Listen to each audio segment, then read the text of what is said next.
The next item on the agenda is the 2015-16 Regulatory Framework Program is outlined in CMD 15M48 and M48.A. Mr. Torrey, you still have the floor. Thank you. Bonjour, Monsieur le Président, membres de la Commission. My name is Brian Torrey, Director General of the Regulatory Policy Directorate. With me today are Ms. Lynn Forrest, Director of the Regulatory Policy Analysis Division, and Ms. Karen Owen Wichard, Director of the Regulatory Framework Division, as well as other CNSC staff who are available to support and answer any questions. We are pleased to be here today to present our regular update on the CNSC's Regulatory Framework Program. The last such update to the Commission was provided in June 2015. Although we are regularly before you at meetings to discuss specific regulatory documents, this report provides us with an opportunity to highlight the important work we are doing to engage in broader regulatory initiatives in the federal government and to discuss our forward plans which help ensure the CNSC continues to have a modern and comprehensive regulatory framework. Our presentation will provide an overview of the Regulatory Framework Program, starting with a description of our involvement in the Government of Canada's broad regulatory reform initiatives. We will then describe some of the regulatory framework key achievements over the past year. We will summarize some of the program management improvements that we will put in place, and we'll conclude a preview of some of the work we will be doing over the remainder of 2016 and 2017. There are two main elements making up the CNSC's Regulatory Framework Program. One is the CNSC's participation in the Government of Canada's agenda for legislative and regulatory reform. The second is the structured collection of documents, regulations, and regulatory documents, or Reg Docs, collectively known as the CNSC's Regulatory Framework. The overall goal of the program is to provide regulatory instruments that make the CNSC's expectations clear. These expectations must be adapted over time based on experience and in anticipation of an evolving nuclear industry. In working towards this goal, the program takes into account the Government of Canada regulatory policy guidance, as well as the views of stakeholders and the general public. I will now turn the presentation over to Ms. Forrest, who will provide further information on the Government of Canada legislative and regulatory reform initiatives, CNSC's regulatory framework, and CNSC's regulatory modernization projects. Thank you, Brian. Regulatory reform has been an important part of the Government of Canada's agenda over the last several years, and the CNSC has been and continues to be actively involved.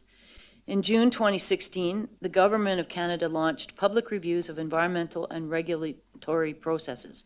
These reviews are focused on environmental assessment processes under the Canadian Environmental Assessment Act 2012, reviewing the Fisheries Act and the Navigation Protection Act, and modernizing the National Energy Board.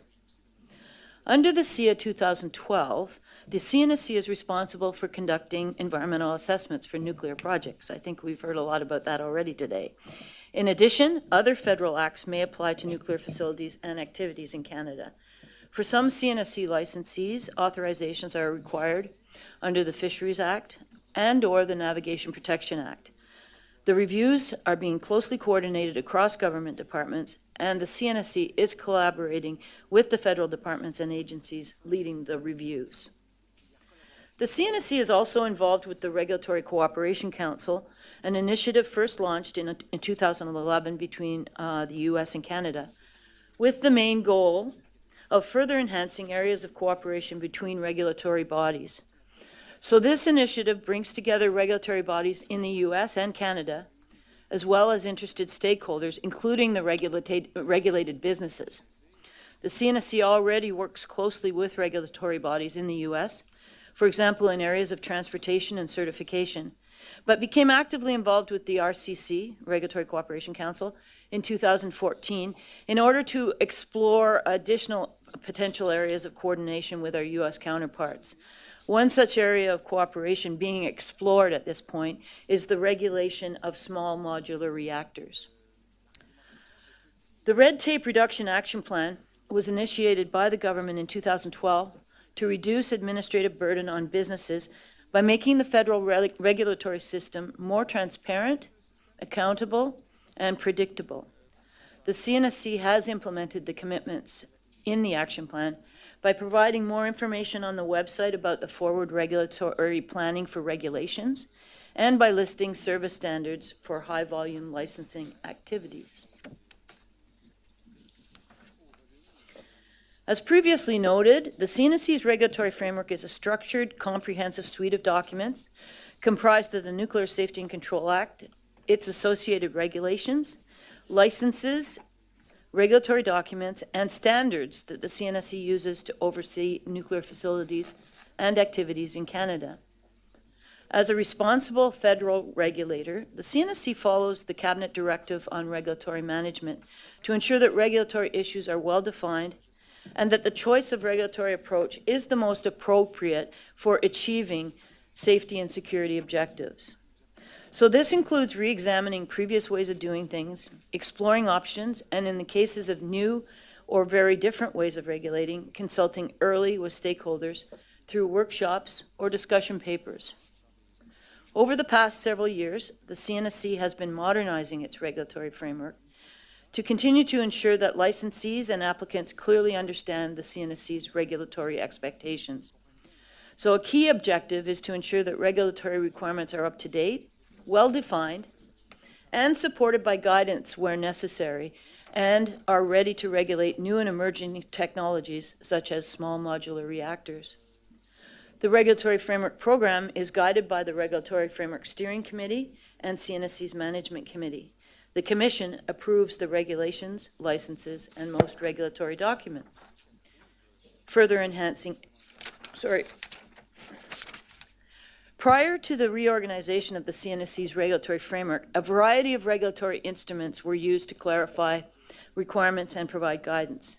So at one time, there were over 150 regulatory documents in the framework library under different nomenclatures ranging from policies, which were P, standards, which were S, guides, G, requirements, R, etc. A review of the regulatory document framework, which began in 2009, found that the framework was very robust and there were no regulatory gaps. Nonetheless, it was decided that clarity of the framework could be improved by adopting a more logical structure and naming nomenclature. This improvement initiative began in 2013, and the goal is to complete the full migration of the existing documents, such as the Gs, Ss, Ps I mentioned before, into the new structured framework, which is illustrated on the next slide, by 2018. All regulatory documents published by the CNSC are now aligned with the document framework shown in this slide. The documents are organized into three broad categories. The first, outlining expectations specific to different regulated facilities and activities, generally in the form of guidance on applying for a license. And this is where you'll find license application guides. The second, providing requirements and guidance in specific technical areas according to the Safety and Control Area Framework. And the third, covering all remaining areas that warrant clarity through our regulatory framework. There are 26 areas or series on this slide, as we refer to them. For each series, there is a list of reg docs to be published. For example, Series 2.7, Radiation Protection, contains 2 reg docs, 2.7.1, Radiation Protection, and 2.7.2, Dosimetry. There are 58 reg docs beneath this framework that are published or planned for this framework. Our goal is to reduce the more than 150 previously published regulatory documents into these 58 by 2018. These 58 documents are listed in the Appendix A to CMD 16 M48. So to date, a total of 22 reg docs have been published since the new framework structure was adopted in 2013.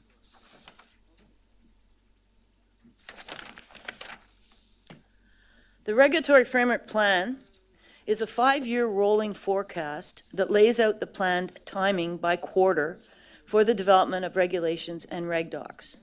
The plan is established by staff based on the importance and urgency of projects, taking into consideration the evolving nuclear industry and informed by resource availability in any particular area. The plan is reviewed regularly by CNSC staff and adjusted as required, should priorities shift or circumstances change. The Regulatory Framework Steering Committee, made up of Directors General from across the CNSC, is responsible for program oversight and direction. This approach helps ensure a whole of CNSC perspective. The framework plan is published on CNSC's website and updated annually. It provides a reference for stakeholders, particularly regarding proposed upcoming consultation periods for regulatory projects. The next update to occur is scheduled to take place by the end of this month. In the next section of the presentation, we'll summarize results achieved since the last update to the Commission in June 2015. We will touch on work in the areas of regulations, discussion papers, and reg docs, as well as program management initiatives. CNSC staff are working on amendments to regulations under the Nuclear Safety and Control Act to ensure they continue to reflect modern regulatory practices and technologies. In June of 2015, the CNSC published amendments to the packaging and transport of nuclear substances regulations that were approved by the Commission. The updated regulations incorporate changes to international standards for the safe transport of radioactive materials, which are detailed in the International Atomic Energy Agency's TSR-1 regulations for the safe transport of radioactive materials. Over the past year as well, work continued on drafting the amendments to the radiation protection regs, the Class 1 nuclear facilities regulations, and the uranium mines and mills regulations as a result of the Fukushima accident, to clarify radiation protection requirements during an emergency, ensure that human performance is addressed at all levels of a Class 1 licensee's organization, require nuclear power plant licensees to undertake regular safety reviews against modern codes, standards, and practices, and to ensure a focus on safety through the implementation of a management system. So this is a regulatory package as a whole, and it's expected actually to be published in the Canada Gazette Part 1 in fall 2016 for stakeholder feedback. I believe it's scheduled for a September Treasury Board meeting for approval to go to Gazette 1. Finally, the CNSC has begun analysis on possible amendments to the nuclear security regs over the last year, with a view to modernizing some of the requirements based on operating experience and evolving technologies. And the CNSC is also exploring amendments to the General Nuclear Safety and Control Regulations to reflect best practices in the area of nuclear safeguards. Discussion papers. These provide opportunities for early stakeholder input to the CNSC's regulatory proposals. They're generally used when creating or amending regulations, or when proposing regulatory oversight in a new area or a new approach.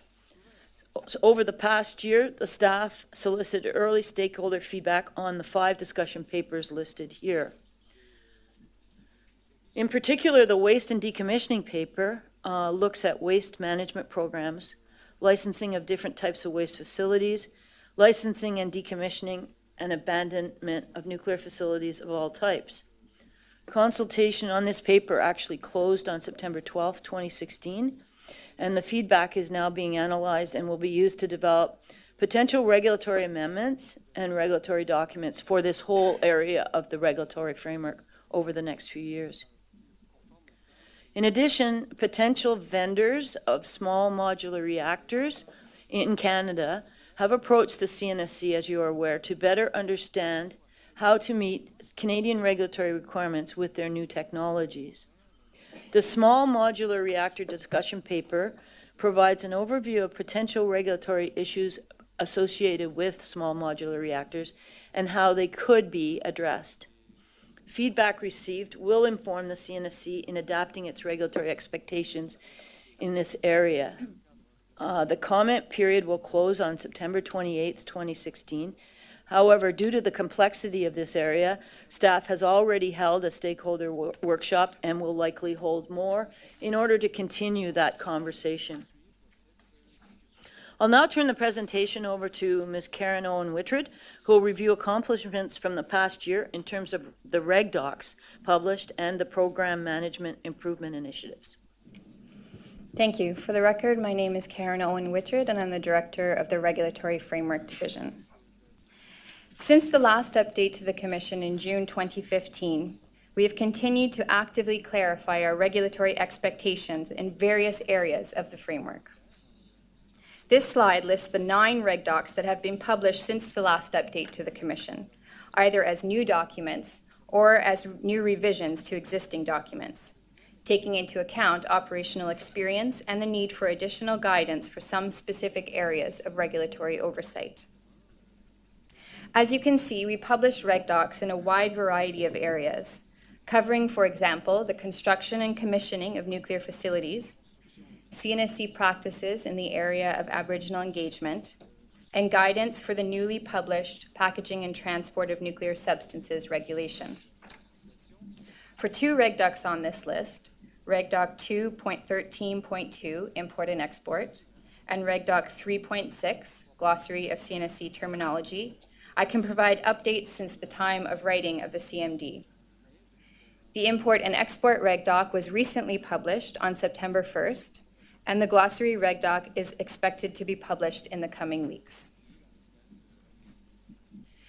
In addition to executing the regulatory framework plan, the CNSC is also committed to the continuous improvement of the regulatory framework program management. The next section of the presentation will summarize a number of improvement initiatives that were either continued or initiated over the past year, namely, our continuing efforts to actively engage with stakeholders, the consideration of regulatory impacts on licensees and applicants early and throughout the process of developing regulatory documents, recent advances in measuring the performance of the regulatory framework program, and collaboration with the CSA group in the area of nuclear standards.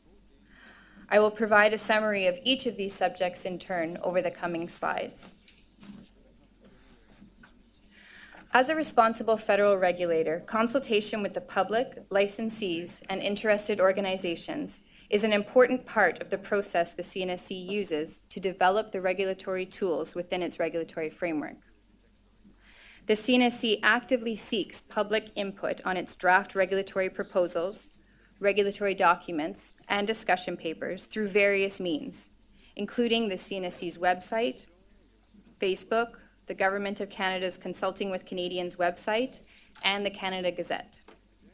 Stakeholder engagement underlines the CNSC's commitment to a transparent consultation process and plays a vital role in developing the CNSC's regulatory tools.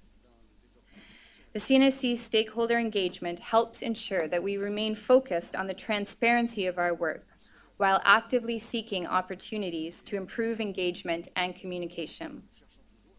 Stakeholder meetings and other modes of communication will continue to be a focal point in implementing our regulatory framework plan moving forward. I would also note that published regulatory documents are considered to be living documents subject to regular review, and feedback is welcome at any time. Over the years, the CNSC has made several enhancements to its analysis of regulatory issues, including initiating early engagement with stakeholders to help identify concerns or challenges with regulatory requirements, and the increasing use of discussion papers and workshops to receive feedback. In 2014, stakeholders suggested the CNSC adopt the use of a Regulatory Impact Analysis Statement, or RIAS, for reg docs, similar to that used in regulation making. Recognizing the effectiveness of this assessment during regulation making, CNSC staff have developed a similar document called a Request for Information for publication with draft reg docs when seeking stakeholder feedback. The Request for Information document, piloted over the past year, provides additional information on the objectives of a reg doc, the approach being taken to meet that objective, and an overview of the expected impacts on licensees and applicants. It is expected that this document will encourage stakeholders to provide the CNSC staff with feedback and to submit information on potential cost impacts with calculations and assumptions used to derive those impacts. Stakeholders are welcome to suggest alternatives to the regulatory approach for consideration. Recognizing licensees are already engaged during the development of reg docs and standards, the CNSC aims to increase its consultation activities with all licensees concerning implementation of these documents. Implementation workshops conducted to date have shown to be very effective in discussing challenges that may affect the implementation of new documents.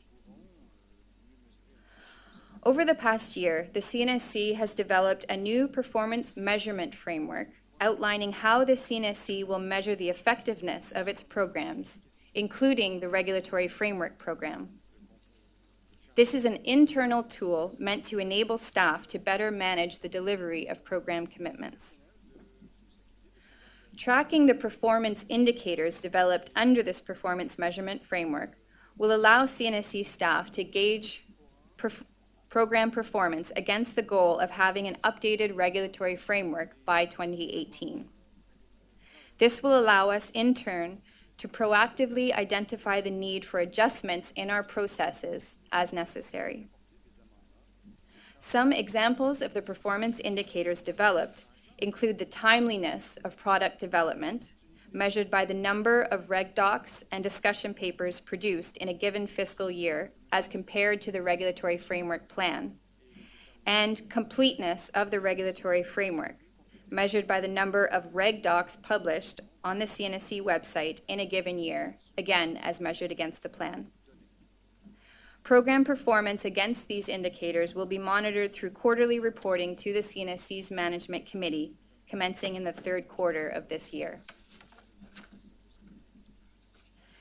The CNSC's regulatory framework also leverages international and domestic best practices in establishing expectations. Nuclear standards produced by the Canadian Standards Association, known as the CSA Group, are an important component of the CNSC's regulatory framework program.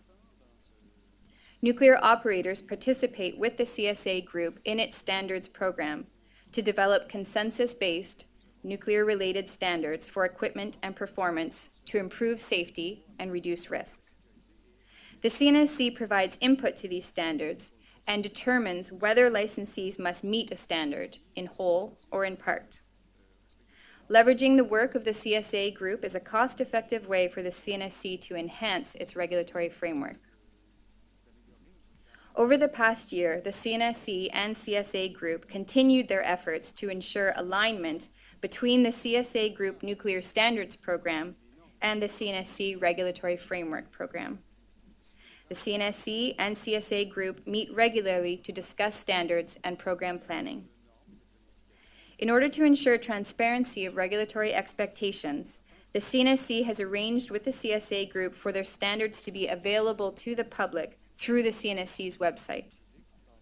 Notification of draft standards issued for public review are also forwarded to the CNSC's approximately 2,500 stakeholders through its distribution email list. I will now turn the presentation back over to Mr. Torrey to conclude. Thank you, Karen. Moving forward, CNC staff will continue to modernize its framework and actively follow the Government of Canada legislative and regulatory reform agenda reviews, particularly the review on environmental assessment processes. On average, CNSC staff continue to be actively involved on 40 to 50 regulatory framework-related projects at any given point throughout the year. Our upcoming priorities for 2016-17 include completing the amendments to the radiation protection regulations, the Class 1 nuclear facilities regulations, and the uranium mines and mills regulations to strengthen worker protection and safety of nuclear facilities in Canada. Another priority is completing an additional 22 reg docs, notably in areas of fitness for duty, safety culture, radiation protection, and several license application guides. As well, we'll be seeking feedback from stakeholders on human performance requirements and a framework for recovery in the event of a nuclear or radiological emergency. And we're continuing broader programmatic analysis of regulatory framework needs and priorities in areas of waste and decommissioning, radiation protection, and small modular reactors. The CNSC continues to closely monitor and adjust its work plan as required, taking into consideration changing priorities, resource availability, changes to the regulatory environment, and responding to government priorities. To conclude, since the last update of the Regulatory Framework Program to the Commission, we have seen another busy year with the implementation of many improvements to the plan and to the management of the overall program. The CNSC remains connected and in line with government regulatory improvement initiatives. We have continued to modernize the framework through the development of new regulatory documents and regulatory amendments to ensure the CNSC's framework continues to reflect the latest developments in domestic and international lessons learned. The CNSC's regulatory framework plan outlines a long-term plan for our regulatory framework. This work plan will remain flexible and adaptable to the latest developments in the federal and nuclear regulation. We thank you for your attention and remain available to answer any questions you may have. Okay, thank you.